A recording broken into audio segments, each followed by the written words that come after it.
열왕기 상하에서 가장 많은 부분을 차지하고 기록하고 있는 왕이 바로 아합 왕입니다. 오늘 우리가 살펴보는 열왕기상 16장에서부터요 열왕기하 8장까지, 열왕기상 전체에 걸쳐서, 그리고 열왕기하 8장까지 계속해서 아합 왕과 관련된 이야기들이 등장을 하게 됩니다. 이 열왕기 상하는 북이스라엘과 남유다의 왕들의 역사를 기록하고 있지만, 그 기록된 그 역사의 내용들은 그들의 업적이나 그들의 정치적 또는 군사적인 능력이 중심이 되지 않습니다. 이 열왕기 상하가 유독 아합 왕에 대하여 길게 기록하고 있는 것 역시 그가 통치한 것이 길었기 때문이 아니라 그가 한 일이 하나님과 어떠한 관계를 맺고 있느냐고 그 이야기의 중심이 되고 있는 겁니다. 우리가 오늘 이 아합 왕의 이제 이야기의 이제 시작인데요, 이 열왕기 상하가 이 아합에 대하여 이렇게 길게 이야기하고 있는 이유가 도대체 뭘까? 그리고 그 이유를 우리가 오늘 이 본문을 통해서 좀 살펴보고, 또 지금 우리가 이 땅을 살아갈 때 이 그리스도인들이 삶을 살아가는 아주 중요한 삶의 방향을 좀 발견하기를 주의 이름으로 축복합니다. 오늘 본문은 이제 앞으로 길게 이어질 그 아합 왕의 이야기의 프롤로그와 같습니다. 이 프롤로그라고 하는 게 뭐냐면 이 책의 앞부분에 기록되어 있어서 앞으로 이런 내용으로 이야기가 전개될 겁니다 라고 하는 그런 배경이나 느낌, 그러한 전체적인 분위기를 소개하는 것이 프롤로그예요. 다시 말해서 오늘 본문은 이제 아합 왕이 긴 역사 가운데, 이 긴 기록 가운데 어떠한 분위기로 앞으로 쓰여질 건가, 그리고 아합 왕의 결론이 어떻게 될 건가에 대한 그 전체적인 분위기를 보여주고 있는 것이 오늘 본문입니다. 우선 아합 왕을 살펴보기 전에 오늘 성경 본문은 아합 왕이 어떻게 왕이 되었는지, 그 왕이 된 그 배경을 먼저 소개합니다. 우리가 지난주에 열왕기 상을 살펴보면서 이 바하사라고 하는 왕이 자신의 아들 엘라가 집에서 술에 취해 있는 중에 그의 군대 장관 시므리에 의해서 죽임을 당하는, 그 시므리가 쿠데타 모반을 일으키는 것을 우리가 지난주에 살펴봤습니다. 이렇게 벌써 열왕기 상에는 우리가 여로보암부터 살펴봤는데, 여로보암과 여로보암의 아들, 그리고 바하사와 바하사의 아들, 이렇게 왕 4명이 바뀌면서 벌써 이 두 왕조가 바뀌게 됩니다. 여러분, 북이스라엘이 계속해서 이 왕조가 바뀌는 동안에도요, 남유다의 왕조는 바뀌지 않고 다윗 왕의 그 자손, 다윗 왕의 계보가 계속적으로 이어집니다. 이건 하나님께서 다윗에게 약속하셨던 그 약속을 신실하게 지키시는 것을 보여주시는 거예요. 그래서 남유다의 다윗 왕조를 통해서 한편으로는 하나님의 그 신실하심을 보여주시고요, 또 북이스라엘을 통해서는 여호와께 보시기에 악을 행한 그 결과가 어떻게 되는지를 보여주시는 겁니다. 여기서 우리는 중요한 걸 하나 발견할 수 있어요. 우리가 정말로 잘 이루어지고 있는 것, 우리가 잘 돼가는 것은 우리가 잘해서가 아니라 하나님의 신실함 때문입니다.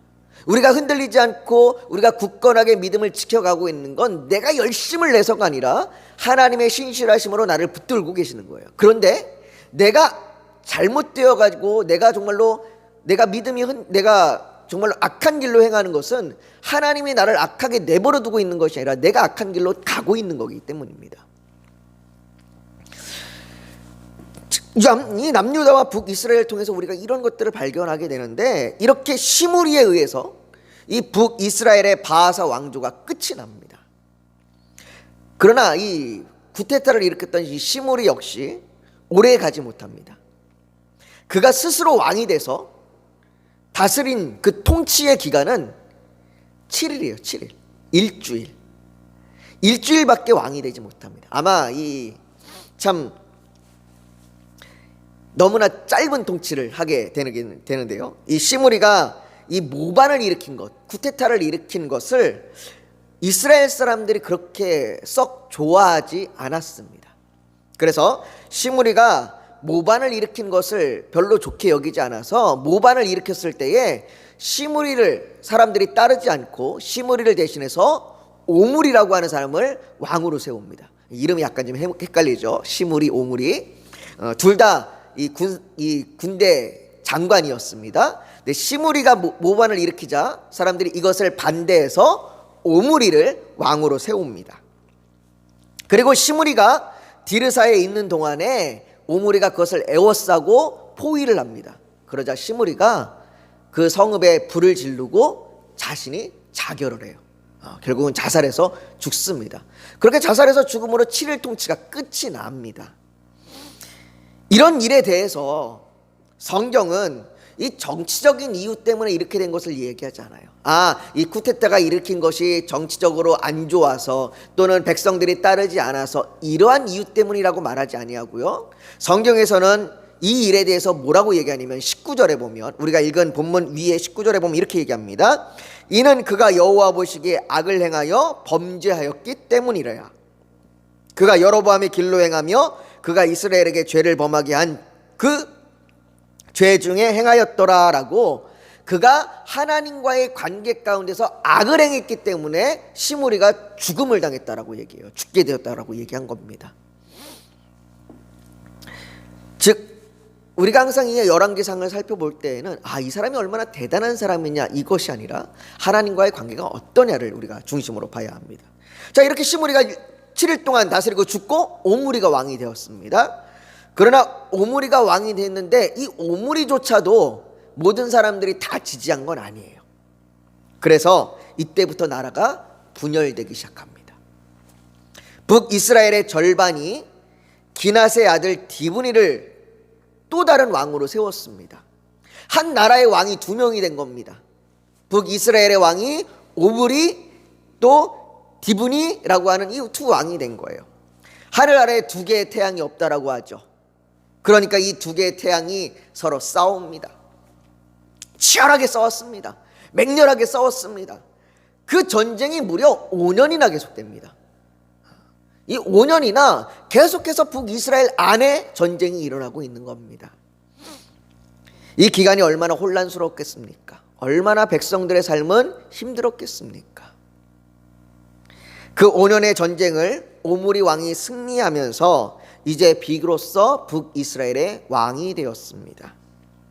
그렇게 그는 처음 시므리를 죽이고 왕으로 대우받고, 그리고 그 이후에 12년 동안 북이스라엘을 다스리게 됩니다. 그는 12년을 다스리면서 국내외로 막강한 나라로 세우게 됩니다. 여러분, 우리가 오늘 살펴본 본문에 보면 27절에 이렇게 얘기합니다. 27절에 보면 오므리가 행한 그 남은 사적과 그가 부린 권세는 이스라엘 왕 역대지략에 기록되지 아니하였느냐. 여러분, 요 내용이 왕들마다 반복되어 나오는데요, 반복되어 나오는 이 구절 가운데 오므리 왕에게만 특별히 쓰고 있는 단어가 있어요. 그게 뭐냐면 그가 부린 권세라고 하는 거예요. 이 오므리 왕은 정말로 권세가 막강했습니다. 대단했습니다. 이 1868년에 예루살렘에서 활동하던 이 독일 선교사님이 계세요. 이 독일 선교사님인 이 클라인이라고 하는 선교사님이 이 요르단에 있는 디반이라고 하는 지역에서 이 한 비문을 발견하게 됩니다. 이 비문을 발견했는데 이 비문이 모압 왕 메사의 비문이에요. 그 비문에 따르면 뭐라고 기록되어 있냐면 이 오므리 왕이 모압 지역을 오랫동안 다스렸다고 얘기합니다. 그러니까 오므리 왕이 북이스라엘뿐만 아니라 모압 지방까지도 함께 다스릴 정도로 그렇게 나라를 확장시킨 것이죠. 뿐만 아니라 아수르라고 하는 이제 막강하게 이제 떠오르고 있는 새로운 신흥 세력, 이 아수르조차도 북이스라엘을 가리켜 뭐라고 부르냐면 오므리의 땅이라고 불러요.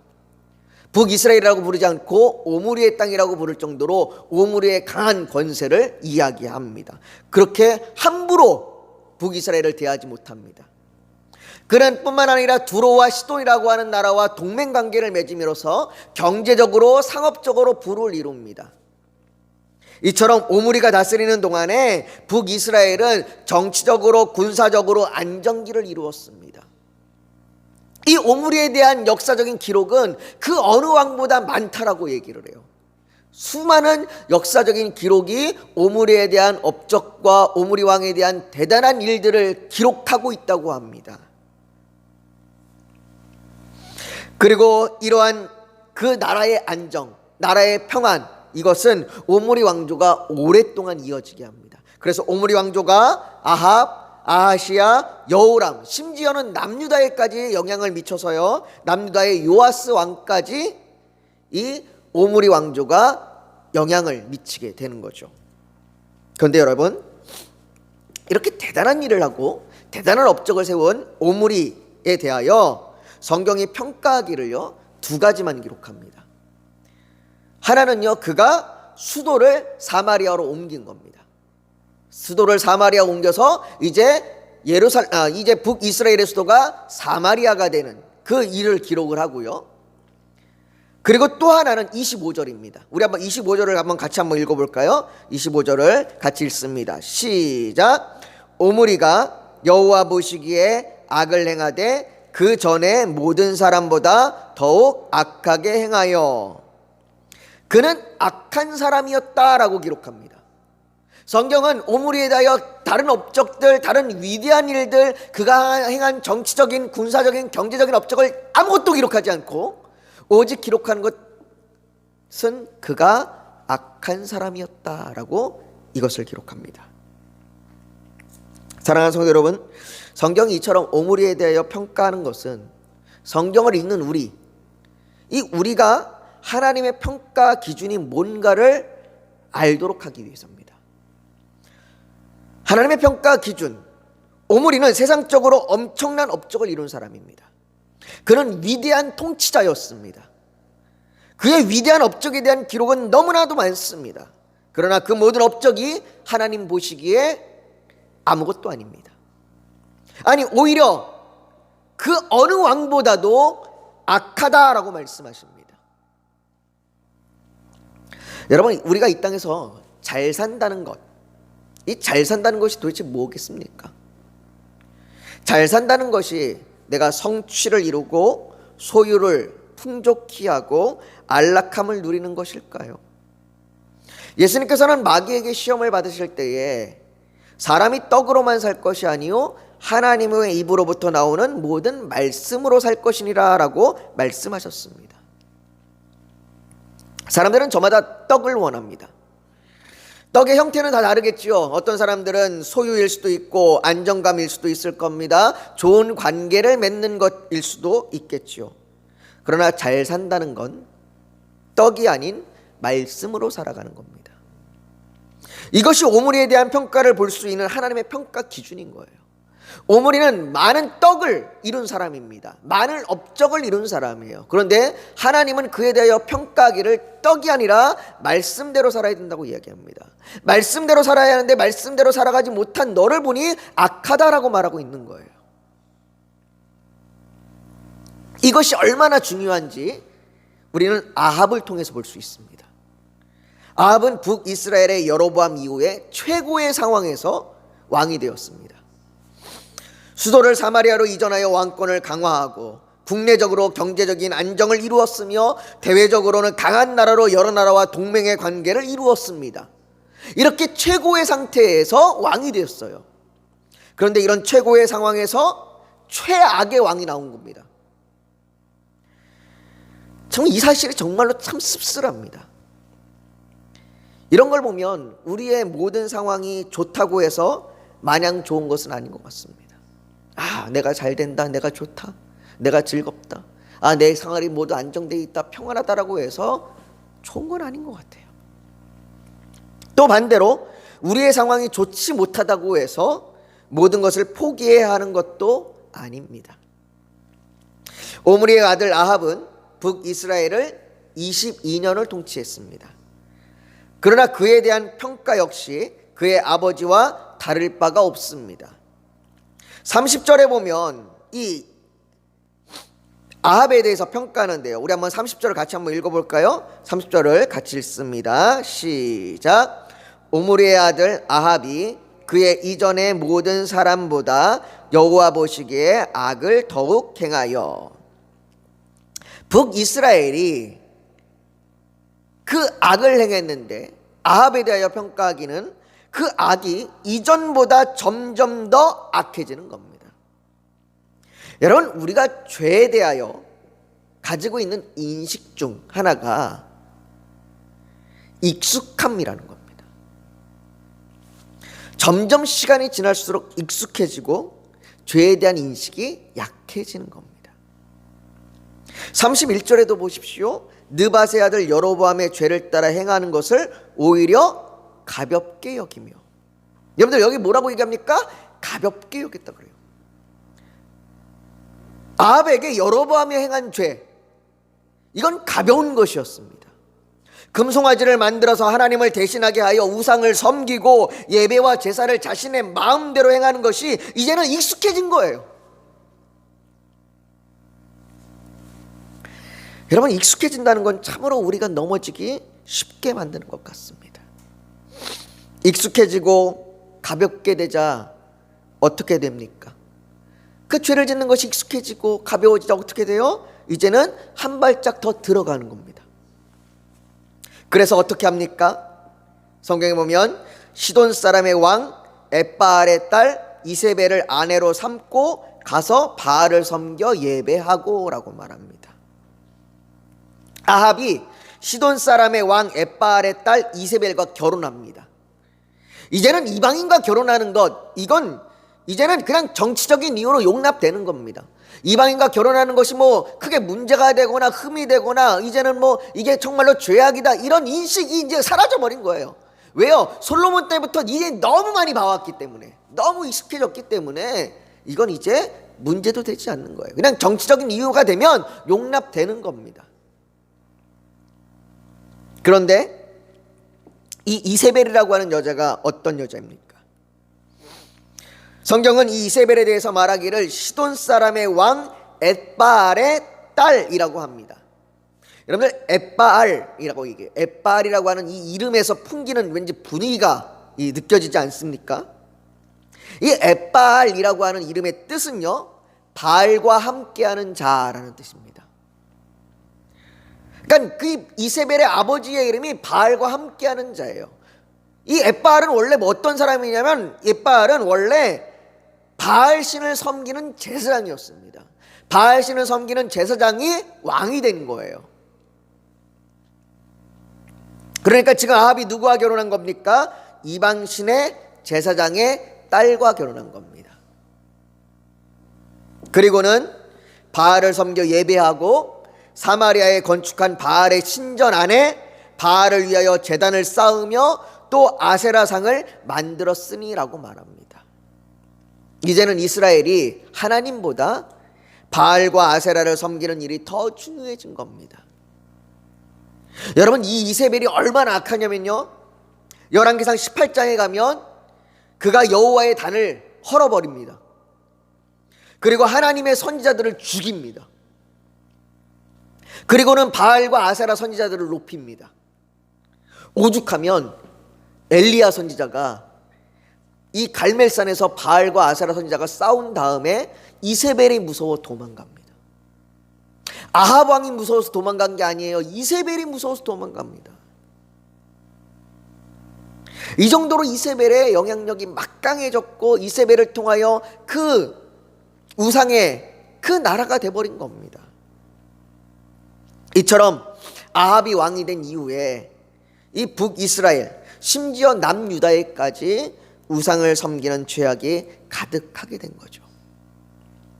그리고 이것은 33절에 그는 그 이전에 이스라엘의 모든 왕보다 심히 이스라엘 하나님 여호와를 노하게 하였더라 라고 말합니다. 이미 우리가 살펴봤던 그 앞에 수많은 왕들, 그 여로보암, 바사, 요엘, 그 수많은 왕들이 쌓았던 그 악보다 더 심한 그 일들을 아합이 하고 있는 거죠. 그렇다면 우리는 이 오므리와 아합의 시대를 통해서 우리의 시대를 봐야 합니다. 모두들 지금 우리가 살아가는 시대가 힘들다고 말합니다. 정치적인 다툼은 계속되고 경제적으로는 어렵다고 말합니다. 그러면 지금보다 정치적으로 안정이 되고 경제적으로 풍요로워지면 괜찮아질까요? 우리는 이 질문의 답을 이미 알고 있습니다. 괜찮아지지 않는다는 걸 말이죠. 경제적으로 풍요로워지고 정치적으로 안정을 이룬다고 해서 괜찮아지느냐? 아니요. 과거보다 지금이 더 풍요로워졌어도 여전히 우리는 내가 잘 살고 있나? 라고 하는 끊임없이 질문을 던지기 마련입니다. 오늘 본문은 앞으로 길게 이어질 이 아합의 이야기의 결론을 우리에게 미리 하나의 이야기를 통해서 보여주고 있습니다. 바로 34절인데요. 이 34절에 정말 뜬금없는 이야기가 등장을 해요. 바로 히엘이라고 하는 사람 이야기가 느닷없이 등장합니다. 이 이야기가 왜 등장하느냐? 이 이야기를 통해서 우리는 아합의 삶이 어떻게 끝날지, 그리고 우리는 어떻게 해야 될지를 미리 볼 수 있는 겁니다. 34절에 보면 이렇게 이야기합니다. 그 시대에 베델 사람 히엘이 여리고를 건축하였는데 그가 그 터를 쌓을 때에 맏아들 아비람을 잃었고 그 성문을 세울 때에 막내 아들 수굽을 잃었으니 여호와께서 눈의 아들 여호수아를 통하여 하신 말씀과 같이 되었더라라고 말합니다. 여기 눈의 아들 여호수아를 통하여 하신 말씀, 이 말씀이 뭐냐면 여호수아 6장 26절에 나와 있는데요. 여호수아 6장 26절에 이렇게 얘기합니다. 여호수아가 그때 맹세하여 이르되 누구든지 일어나서 이 여리고 성을 건축하는 자는 여호와 앞에서 저주를 받을 것이라. 그 기초를 쌓을 때에 그의 맏아들을 잃을 것이요 그 문을 세울 때에 그의 막내 아들을 잃으리라 하였더라. 오늘 이 히엘이라고 하는 사람이 이 여호수아가 말씀했던 말씀대로 그가 여리고성을 다시 쌓으려고 할 때에 그의 맏아들과 그의 둘째 아들을 잃어버립니다.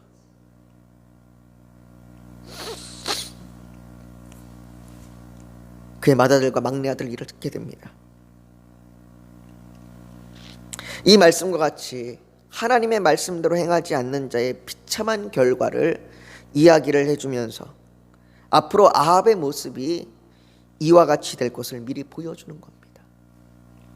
아합은 이 모습처럼 그의 마지막이 비참하게 끝이 납니다. 그의 비참함은 단지 우상을 섬기는 문제가 아니라 그가 하나님의 말씀대로 살지 않았기 때문이에요. 사랑하는 성도 여러분, 우리의 시대가 최고의 시대이든 최악의 시대이든 지금 내 삶이 안정적인 시대이든 불안정한 시기이든 우리가 잘 산다는 건 하나님의 말씀대로 살아가는 겁니다. 저와 여러분이 때로는 넘어지고 실패할지라도 계속해서 다시 일어나서 하나님의 말씀대로 살아가려고 하는 그 하나님의 은혜가 오늘 여러분들에게 부어주기를 예수님의 이름으로 축복합니다. 우리 시간 자칫 좀 기도했으면 좋겠습니다. 여러분, 정말로 최고의 시대에, 정말로 잘 되는 시대에 왕이 된 아합은 정말로 최악의 왕이 되었습니다.